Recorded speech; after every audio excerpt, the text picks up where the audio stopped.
Dans la plaine de la Tiama, au contraire, tout se passe à l'extérieur des habitations.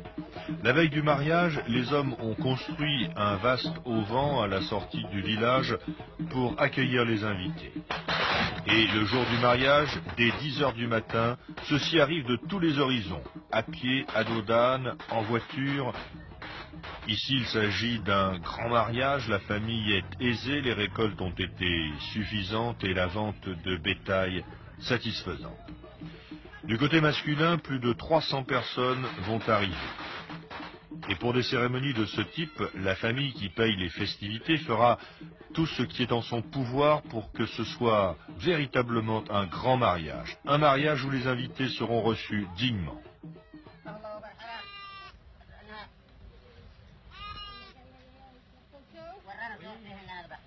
Tandis que hommes et femmes vont se rassembler, chacun de leur côté respectif, les bouchers abattront des dizaines de chèvres et de moutons pour nourrir toute l'assistance.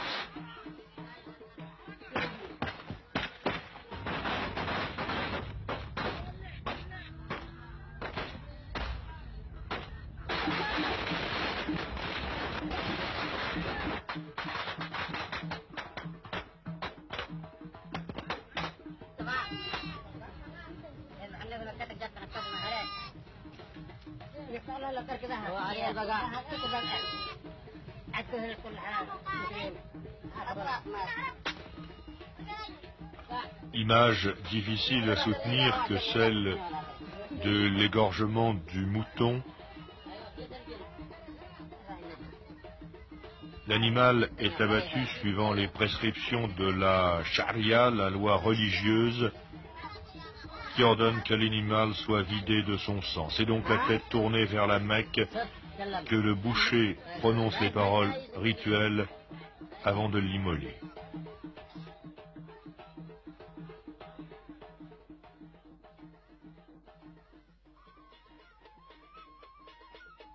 Et en attendant que la totalité des invités soit arrivée, les danses vont s'organiser. Danse d'hommes.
Et puis, tout le monde étant enfin là, va pouvoir se dérouler l'une, sinon la partie la plus importante de cette cérémonie, puisqu'il s'agit du festin, du repas de mariage.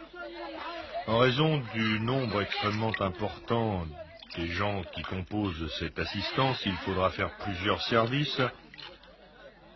Et après les ablutions d'usage, les mains droites vont se tendre.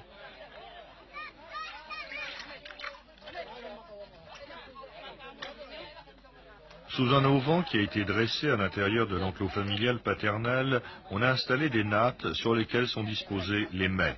Et au centre de chaque natte trône un grand pot de terre contenant de la pâte de doura, de sorgho, pâte recouverte d'un mélange de beurre fondu et de miel.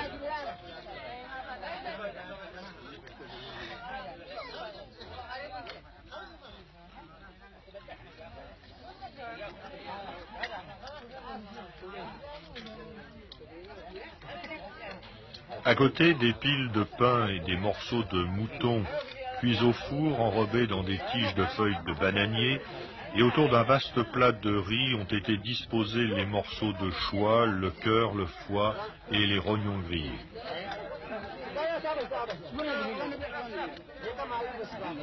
Parmi ceux qui mangent, personne ne parle ou ne commente un plat.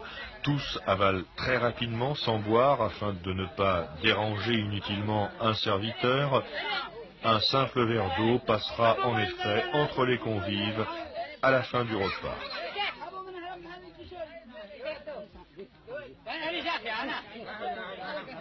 Dans un festin, dans un repas de mariage comme celui-ci, aussi bien d'ailleurs que dans un repas ordinaire, en moins de 20 minutes, tout est terminé et les convives se lèvent pour laisser la place au suivant.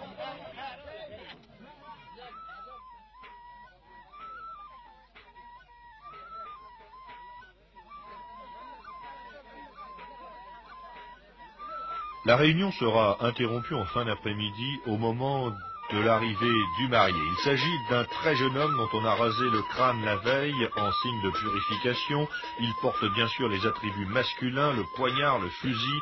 Accompagné des danseurs, il va prendre place sous l'auvent, à l'endroit le plus confortable qui lui a été réservé, et il restera là,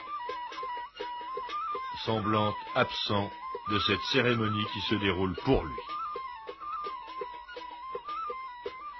Mais pendant ce temps, que se passe-t-il donc au village de la mariée?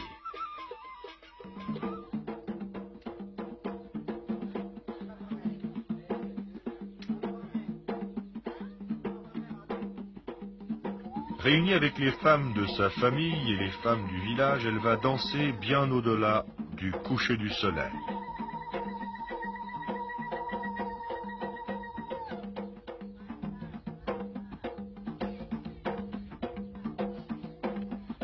Les femmes et les jeunes filles portent des décorations sur les mains, sur les bras, sur le cou, décorations faites à l'aide du ridab, une teinture noire à base de sel d'antimoine.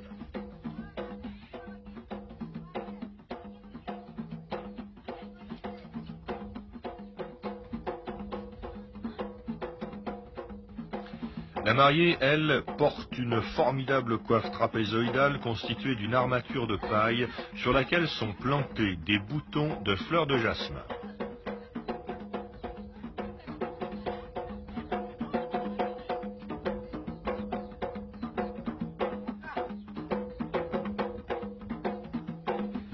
À l'issue de ces danses, le groupe des femmes escortant la mariée, juchée pour la circonstance sur un chameau, rejoindra le village du marié où celui-ci accueillera son épouse dans sa demeure. Tout sera terminé, il sera alors aux alentours de 11h30 minuit.